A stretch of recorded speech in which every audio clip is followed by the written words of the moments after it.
জয় শ্রীহরি। প্রথমেই ভাগবত কথার অনুরাগী সমস্ত শ্রোতাবৃন্দকে জানাই আমার সশ্রদ্ধ প্রণাম।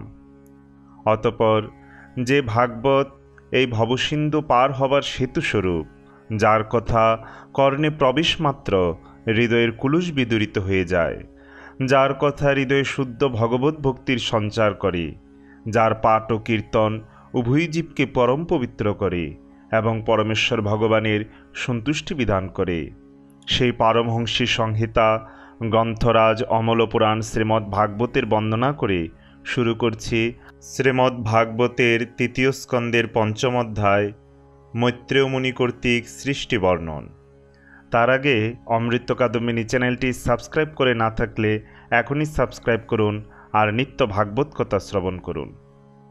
ওম নমো ভগবতে বাসুদেবায়। নারায়ণং নমস্কৃত্য নরং চৈব নরোত্তমং দেবীং সরস্বতীং ব্যাসং তত জয়মতধীরয়ে। সংসার বিজয়ী গ্রন্থ শ্রীমদ্ ভাগবত উচ্চারণ করার পূর্বে পরমেশ্বর ভগবান নারায়ণ সর্বশ্রেষ্ঠ মানব নর নারায়ণ ঋষি নামক ভগবত অবতার বিদ্যাদেবী সরস্বতী এবং ব্যাসদেবকে আমি আমার সশ্রদ্ধ প্রণতি নিবেদন করি। হরি ওম তৎসৎ। শ্রী শুকদেব বললেন, পরম জ্ঞানী মৈত্রেয় মুনি তখন গঙ্গা তীরে হরিদ্বার ক্ষেত্রে অবস্থান করছিলেন। ভগবত ভক্তিতে শুদ্ধান্তকরণ কুরুশ্রেষ্ঠ বিদুর সেখানে গিয়ে তার ব্যবহার ও চরিত্র মাধুর্যে একান্ত প্রীত হলেন এবং জিজ্ঞাসা করলেন, হে প্রভু, এই সংসারে সব মানুষই সুখ প্রাপ্তির আশায় নানা রকম কর্ম করে, কিন্তু তাতে তাদের না মেলে সুখ আর না হয় দুঃখ নিবৃত্তি, বরং সেই সব কর্ম থেকে সে পুনঃ পুনঃ দুঃখই পেয়ে থাকে। সুতরাং এই দুঃখময় সংসারে মানুষের কি করা উচিত? আপনি কৃপা করে আমাকে সেই জ্ঞান উপদেশ করুন। কর্মফলে যে সকল জীব শ্রীকৃষ্ণ বিমুখ, অধর্মপরায়ণ ও অত্যন্ত দুঃখী, তাদের প্রতি কৃপা করার জন্যই আপনার মতো ভগবানের প্রিয় ভক্তগণ সংসারে বিচরণ করে থাকেন। হে মুনিবর, যেভাবে সাধনা করলে ভগবান সাধকগণের ভক্তিপূত হৃদয়ে এসে অবস্থান করেন এবং নিজের স্বরূপের অপরোক্ষ অনুভব করিয়ে সনাতন জ্ঞান অর্থাৎ পরমাত্ম সাক্ষাৎকারের কারণস্বরূপ অনাদি ব্যাধমূলক জ্ঞান প্রদান করেন, আপনি সেই সুখকর উপায় আমাকে উপদেশ করুন। ত্রিলোক নিয়ন্তা পরম সত্যন্ত শ্রীহরি অবতার গ্রহণ করে যে যে লীলা করেন, যেভাবে অকর্তা হয়েও কল্পের প্রারম্ভে এই সৃষ্টির রচনা করেন, তারপর জগৎ সংস্থাপন করে চরাচর সৃষ্টিকে নিজের হৃদয়াকাশে বিলীন করে বৃত্তিশূন্য হয়ে যোগনিদ্রায় শয়ন করেন, এবং যেভাবে এই যোগেশ্বর প্রভু এক হয়েও অন্তর্যামী রূপে এই ব্রহ্মাণ্ডে অনুপ্রবিষ্ট হয়ে বহুরূপে প্রকাশিত হন, সেই সব রহস্য আপনি আমাকে বুঝিয়ে বলুন। গো ব্রাহ্মণ ও দেবতাদের হিতের জন্য তিনি যে মৎস্য কুর্মাদি নানা অবতার ধারণ করে লীলাবশেই নানা প্রকার দিব্যকর্ম সম্পূর্ণ করেন, সেসবও আমাকে বলুন। পুণ্যকীর্তি মহাত্মাদের পূজনীয় শ্রীহরিলীলামৃত পান করে আমার হৃদয় তৃপ্ত হচ্ছে না।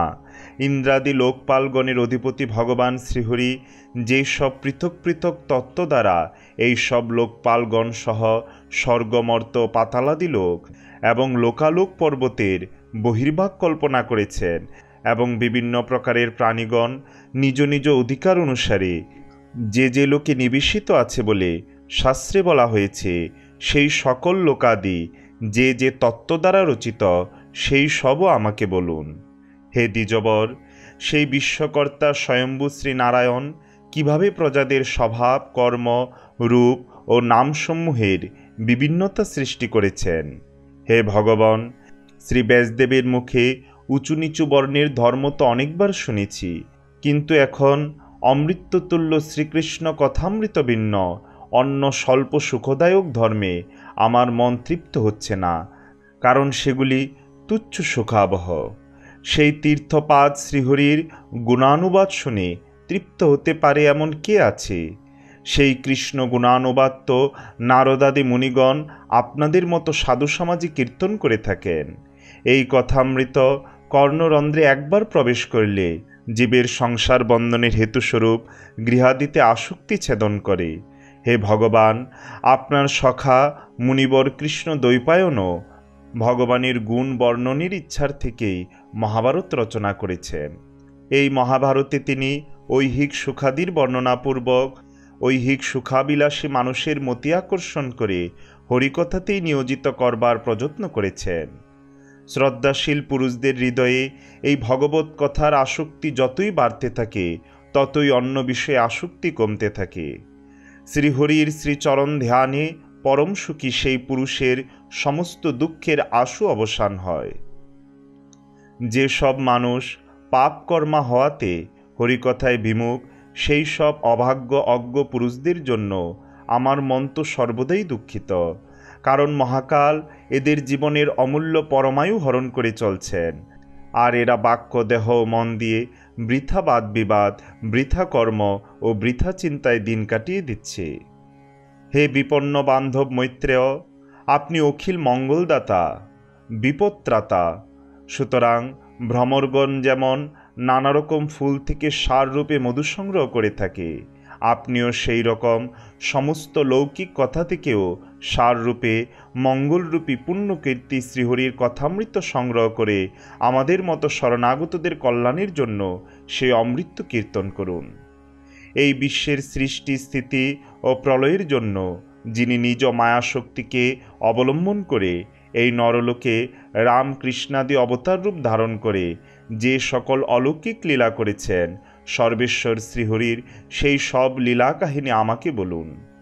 শ্রী সুখদেব বললেন, হে রাজন, জীবের পারমার্থিক মঙ্গলের জন্য বিদুর যখন এই রকম প্রশ্ন করলেন, তখন সেই মুনিবর ভগবান মৈত্রেয় বিদুরের সেই প্রশ্নের জন্য তার খুব প্রশংসা করলেন এবং বললেন, হে সদাশয় বিদুর, জীবের প্রতি অত্যন্ত অনুগ্রহ করে তুমি আমাকে অতি উত্তম প্রশ্ন করেছ। অধ্যক্ষজ ভগবানে তোমার মন সর্বদা সমর্পিত আছে। এই প্রশ্নের দ্বারা জগতে তোমার কীর্তির বিস্তার হবে। তুমি ব্যাসদেবের ঔরুজ্জাত পুত্র। তুমি অনন্যভাবে ভগবান শ্রীহরির আশ্রয় গ্রহণ করেছ। তাই তোমার পক্ষে এই প্রশ্ন জিজ্ঞাসা করা কিছু একটা আশ্চর্য ব্যাপার নয়। তুমি লোকনিয়ন্তা ভগবান যম দেবতা।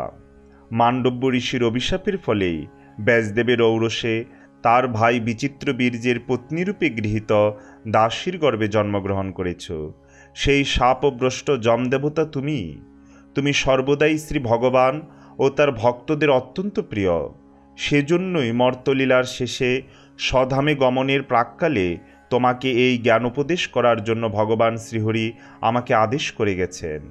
সেই জন্য জগতের সৃষ্টি স্থিতি ও প্রলয় বিষয়ে মায়াশক্তি অবলম্বনে ভগবানের বিভিন্ন লীলা কাহিনী আমি তোমার কাছে আনুপূর্বিক বর্ণনা করছি।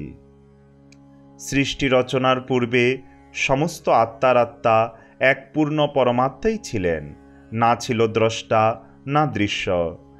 দৃষ্টিভেদে সৃষ্টির মধ্যে যে বিভিন্ন ভাব দেখা যায়, তাও তিনি তখন একলা থাকতে ইচ্ছা করেছিলেন। তার ইচ্ছা শক্তিরূপা মায়া তৎস্বরূপে লীন ছিল। তিনি স্বরূপত দ্রষ্টা হলেও কোনো দৃশ্য তার চোখে পড়ত না, কারণ তিনি তখন এক অদ্বিতীয় রূপে প্রকাশিত ছিলেন। এই অবস্থায় তিনি নিজেকে অসতের মতো, না থাকার মতো, নিজেই যেন নেই এই রকম মনে করতেন। প্রকৃতপক্ষে তিনি আসৎ ছিলেন না, কারণ তার শক্তিসমূহ লীন অবস্থায় ছিল, তার জ্ঞান লুপ্ত ছিল না। এই দ্রষ্টা ও দৃশ্যকে অনুসন্ধানকারী শক্তি কার্যকারণ রূপা মায়া। হে মহাবাগ বিদুর, এই ভাব ও অভাব রূপ অনির্বচনীয় মায়াশক্তি দ্বারাই ভগবান এই বিশ্ব রচনা করেছেন। কাল ও শক্তি প্রভাবে এই ত্রিগুণাত্মিকা মায়াশক্তি ক্ষুবিত হলে চৈতন্য শক্তিযুক্ত ইন্দ্রিয়াতীত শ্রী ভগবান তখন নিজ অংশ পুরুষরূপে তার মধ্যে নিজ চিদাভাস রূপ বীজ সংযোজিত করেন। তারপর কালের প্রতিক্রিয়ার প্রভাবে মহত্তত্ব আবির্ভূত হয়েছিল এবং এই বিশুদ্ধ সত্যরূপে মহত্তত্ত্বে ভগবান তার স্বীয় শরীর থেকে ব্রহ্মাণ্ড প্রকাশকারী বীজ বপন করেছিলেন। অনন্তর চিদাভাস অর্থাৎ প্রলয়কালে নিজের মধ্যে লয়প্রাপ্ত জীবশক্তি গুণত্রয় এবং গুণক্ষোভক কালীর সম্মেলনে উৎপন্ন সেই মহত্তত্ত্বটি ভগবানের দৃষ্টিগোচর হয়ে অর্থাৎ ভগবৎ প্রদত্ত চৈতন্য শক্তিতে সবল হয়ে বিশ্ব সৃষ্টির ইচ্ছায় নিজের মধ্যে সূক্ষ্মরূপে অবস্থিত এই বিশ্বকে স্থূলরূপে অভিব্যক্ত করবার জন্য নিজেই নিজেকে রূপান্তরিত করে কার্যরূপে পরিণত হল। অদৃষ্ট এই মহত্তত্ত্ব তখনই বিকারগ্রস্ত হলে অর্থাৎ কার্যাবস্থা গ্রহণ করল এবং তাতেই অহংকার নামক তত্ত্ব উৎপন্ন হল। এই অহংকার কার্য কারণ ও কর্তা এই তিনের আশ্রয় হওয়াতে ভূত, ইন্দ্রিয় ও মন এই তিন বিকার বিশিষ্ট। সেই অহংকার তত্ত্ব বৈকারিক তৈজস ও তামসভেদে তিন প্রকার। বৈকারিক অহংকার বিকারগ্রস্ত হলে তা থেকে মন এবং ইন্দ্রিয়াধিষ্ঠাত্রী দেবতাগণ উৎপন্ন হন। এই অধিষ্ঠাত্রী দেবতাদের থেকেই শব্দাদি বিষয়গুলির প্রকাশ হয়। তৈজস অহংকার বিকারগ্রস্ত অর্থাৎ ক্ষুবিত বা রূপান্তরিত হয়ে তার থেকে জ্ঞানেন্দ্রিয় ও কর্মেন্দ্রিয় সকল উৎপন্ন হয়। আর এইভাবে তামস অহংকার থেকে সূক্ষ্মভূতসমূহের কারণ শব্দতন্মাত্র উৎপন্ন হয় এবং তার থেকেই আত্মার লিঙ্গ বা দৃষ্টান্তরূপে আত্মার বোধকস্বরূপ আকাশের উৎপত্তি হয়। অনন্তর ভগবানের দৃষ্টিপাতে বা ভগবত ইচ্ছায় চিদাভাস গুণত্রয় এবং গুণত্রয়ের ক্ষোভক কালীর যোগে আকাশ কার্যোৎপাদনে উন্মুখ হয়। আর সেই আকাশ হতে উৎপন্ন হয় স্পর্শ নামক তন্মাত্র এবং তার বিকার রূপে বায়ু সৃষ্টি হয়। অত্যন্ত বলবান বায়ু আকাশের সঙ্গে চিদাভাস গুণত্রয় ও কালাদি যোগে ভগবত ইচ্ছায় কার্যোৎপাদনে প্রেরিত ও বিকারগ্রস্ত হয়ে রূপ তন্মাত্র সৃষ্টি করে। সেই রূপ তন্মাত্র থেকে জগতের প্রকাশক তেজ সৃষ্টি হল। এই রূপে সৃষ্ট তেজ আবার শ্রী ভগবানের দৃষ্টিপাতে সেই কাল, মায়া ও চিদাভাসের সহযোগে বায়ুর সাথে বিকারগ্রস্ত হয়ে রস তন্মাত্রকে উদ্ভূত করে রসের কার্য জল উৎপন্ন করল। তারপর তেজযুক্ত জলের প্রতি ভগবানের দৃষ্টিমাত্রই কাল, মায়া ও চিদাভাসের সংযোগে বিকারপ্রাপ্ত হয়ে গন্ধ তন্মাত্র সৃষ্টি করে। সেই গন্ধ তন্মাত্র থেকে পৃথিবী উৎপন্ন হয়। হে বিদুর, এই আকাশাদি পঞ্চভূতের মধ্যে যে যে ভূত ক্রমানুসারে পরপর উৎপন্ন হয়েছে তাদের সাথে কারণস্বরূপ পূর্ব ভূতগুলির সম্বন্ধ থাকাতে তাদের গুণগুলিও সেই অনুসারে থাকে বলে বুঝতে হবে। অর্থাৎ পঞ্চতত্ত্ব বা পঞ্চতন্মাত্র নামে অভিহিত শব্দ, স্পর্শ, রূপ, রস ও গন্ধ এই পাঁচটি সূক্ষ্মভূত এবং আকাশ, বায়ু, তেজ, জল ও ক্ষিতি এইগুলি পঞ্চমহাভূত। তামস অহংকার থেকে শব্দ তন্মাত্রের এবং শব্দ থেকে আকাশ নামক মহাভূতের সৃষ্টি হয়েছে। যে মহাভূতের সূক্ষ্মাবস্থা যে তন্মাত্র, সেই তন্মাত্র তার প্রকৃতি বা বিশেষ গুণ। যেমন আকাশের সূক্ষ্মাবস্থা শব্দ, এটি আকাশের প্রকৃতি বা বিশেষ গুণ। আকাশ সৃষ্টির মূলে তার শব্দ তন্মাত্রের সঙ্গে কোনো মহাভূতের সহযোগিতা নেই বলে আকাশের একমাত্র শব্দরূপ বিশেষ গুণই আছে, অন্য কোনো গুণ নেই। কিন্তু বায়ুর সৃষ্টিতে বায়বীয় তন্মাত্র স্পর্শের সাথে আকাশ নামক মহাভূতের সহযোগিতা থাকাতে বায়ুতে ওই আকাশের শব্দগুণটিও থাকবে এবং নিজস্ব বিশেষ গুণ স্পর্শ তো থাকবেই। সুতরাং বায়ুর দুটি গুণ, শব্দ ও স্পর্শ। এই রকমই তেজের পরবর্তী কারণ গুণ ও শব্দ ও স্পর্শের সাথে রূপ গুণ, জলের পরবর্তী কারণ গুণ, শব্দ, স্পর্শ ও রূপের সাথে রসগুণ এবং পৃথিবীর পূর্ববর্তী কারণ গুণ, শব্দ, স্পর্শ, রূপ ও রসের সাথে গন্ধগুণ, এই পাঁচটি গুণই থাকে, এই রকম বুঝতে হবে। আর এই সব প্রত্যেক পদার্থের সৃষ্টির মূলেই শ্রী ভগবানের সেই ইঙ্খন অর্থাৎ দৃষ্টিপাত ক্রিয়াটি অর্থাৎ কাল, মায়া ও জীব এই ত্রিবিধ শক্তি অবস্থিত থাকে। এই সব মহত্তত্ত্বাদির অভিমানী বিকারাদি, বিক্ষেপাদি এবং চেতনাংশ বিশিষ্ট দেবগণ যদিও ভগবানেরই অংশ, কিন্তু এরা পৃথকরূপে অবস্থান করাতে পরস্পর মিলিত হতে না পারায় তারা ব্রহ্মাণ্ড রচনায় সমর্থ হলেন না এবং তখন কৃতাঞ্জলি পুটে শ্রী ভগবানের স্তব করতে লাগলেন। দেবতাগণ বললেন, হে দেব, আপনার যে চরণকমল আশ্রয় নিয়ে ভক্তগণ অনায়াসেই ঘোর সংসার দুঃখ দূর করতে সমর্থ হয় এবং শরণাগত জনের ত্রিতাপ নিবারণে যে পাদপদ্ম ছত্রের মতো, আপনার সেই পাদপদ্মে আমরা প্রণাম করি। হে জগৎকর্তা, হে জগদীশ্বর, এই সংসারে ত্রিতাপ জর্জরিত জীবের বিন্দুমাত্র শান্তি নেই। তাই হে ভগবান, আমরা আপনার শ্রীচরণের জ্ঞানময় ছায়ায় আশ্রয় গ্রহণ করছি। মুনি ঋষিগণ নির্জন বাস করে আপনার মুখকমল আশ্রিত বেদরূপ পক্ষীগণের দ্বারা যার অনুসন্ধান করে থাকেন এবং পাপ বিনাশক নদীসমূহের মধ্যে শ্রেষ্ঠতমা গঙ্গার উৎপত্তি স্থান আপনার যে চরণকমল, আমরা সেই শ্রীচরণকমলে আশ্রয় গ্রহণ করলাম। শ্রদ্ধা ও শ্রবণ কীর্তনাদিরূপ ভক্তি পরিমার্জিত অন্তঃকরণে যার ধ্যান করে বৈরাগ্যপুষ্ট জ্ঞানের দ্বারা বিষয়ীরাও প্রশান্ত চিত্ত ধীর হয়ে থাকে, আমরা আপনার সেই পাদপীঠেরই আশ্রয় গ্রহণ করলাম। হে পরমেশ্বর, আপনি এই সৃষ্টির উৎপত্তি, স্থিতি ও সংহারের জন্যই অবতার মূর্তি গ্রহণ করে থাকেন। সুতরাং যে পাদপদ্ম স্মৃতিপথে উদিত হলে আপনার ভক্তগণ নির্ভয় হন, আমরা আপনার সেই পাদপদ্মের শরণ গ্রহণ করছি। হে ভগবান, জীবগণ দেহ গেহ ও তৎসম্বন্ধীয় অন্যান্য তুচ্ছ বস্তুতে আমি আমার এই জাতীয় অহম ও মমত্ব বুদ্ধিতে অভিমানী হয়ে থাকে। তাদের হৃদয়ে অন্তর্যামী রূপে আপনি অতি সন্নিকটে থাকলেও তাদের কাছে যা খুবই দূরে মনে হয়, আপনার সেই চরণারবিন্দকে আমরা ভজনা করি।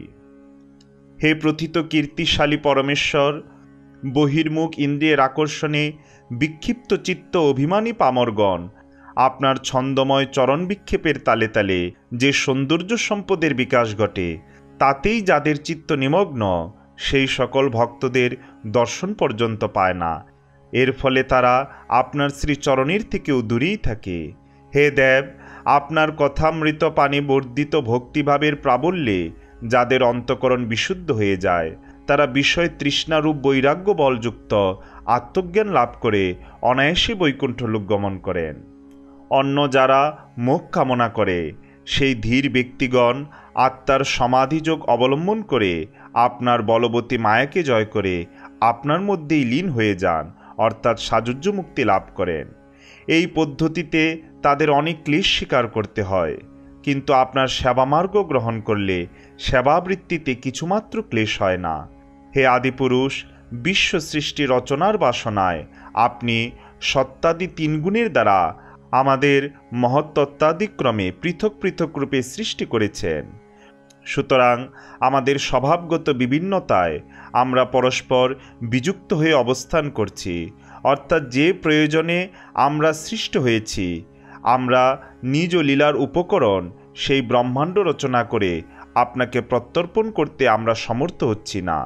অতএব হে অজ, আমরা যাতে ব্রহ্মাণ্ড রচনা করে আপনাকে সমস্ত প্রকার উপহার বা ভোগ্যদ্রব্য যথাকালে সমর্পণ করতে পারি এবং যে স্থানে অবস্থান করে আমরাও নিজ নিজ যোগ্যতা অনুযায়ী অন্নগ্রহণ করতে পারি, তথা এই সমস্ত জীবও সব রকম বাধাবিঘ্ন থেকে দূরে অবস্থান করে আপনাকে এবং আমাদের উভয়কেই ভোগ্য প্রদানপূর্বক নিজ নিজ অন্নাদিভোজ্য ভক্ষণ করতে সমর্থ হয়, এই রকম কোনো উপায় করুন। আপনি নির্বিকার পুরাণ পুরুষই, অন্য কার্যাবলীর সাথে আমাদের কারণেরও কারণ, আদি কারণ। হে দেব, সর্বপ্রথমে আপনি নিজে জন্মরহিত হয়েও সত্তাদি গুণের ও জন্মাদি কর্মের কারণভূতা মায়াশক্তিরূপা জুনির মধ্যে সর্বজ্ঞ মহত্তত্ত্বরূপ চিদাভাসরূপ সমষ্টি জীবশক্তি বীর্য আদান করেছেন। হে পরমাত্মস্বরূপ, আমরা মহত্তত্ত্বাদিরূপ দেবগণ যে উদ্দেশ্যে উৎপন্ন হয়েছি, সেই উদ্দেশ্য কিভাবে সফল করি? হে দেব, আপনি একমাত্র সেই প্রভু যিনি আমাদের কৃপা করতে পারেন। সুতরাং ব্রহ্মাণ্ড রচনার জন্য আপনি আমাদের ক্রিয়াশক্তির সাথে, অর্থাৎ আমাদের প্রতি অনুগ্রহরূপে দত্ত সামর্থ্যের সাথে নিজ নিজ সৃষ্টি বিষয়ক জ্ঞানশক্তিও প্রদান করুন। ওম তৎসৎ ইতি শ্রীমন মহর্ষি ব্যাসদেব প্রণীত পারমহংসী সংহিতা শ্রীমদ্ ভাগবত মহাপুরাণের তৃতীয় স্কন্দের পঞ্চম অধ্যায় সমাপ্ত। পরবর্তীতে আমরা শ্রবণ করব ভাগবতের তৃতীয় স্কন্দের ষষ্ঠ অধ্যায় বিরাট শরীরের উৎপত্তি। তাই সবাইকে পরবর্তী ভিডিও দেখার আমন্ত্রণ রইল। জয় শ্রীহরি। জয় জয় গ্রন্থরাজ শ্রী শ্রীমদ্ ভাগবত মহাপুরাণের জয়। জয় জয় শ্রবণকারী ভক্তবৃন্দের জয়। হরে কৃষ্ণ কৃষ্ণ কৃষ্ণ হরে হরে, হরে রাম রাম রাম হরে হরে।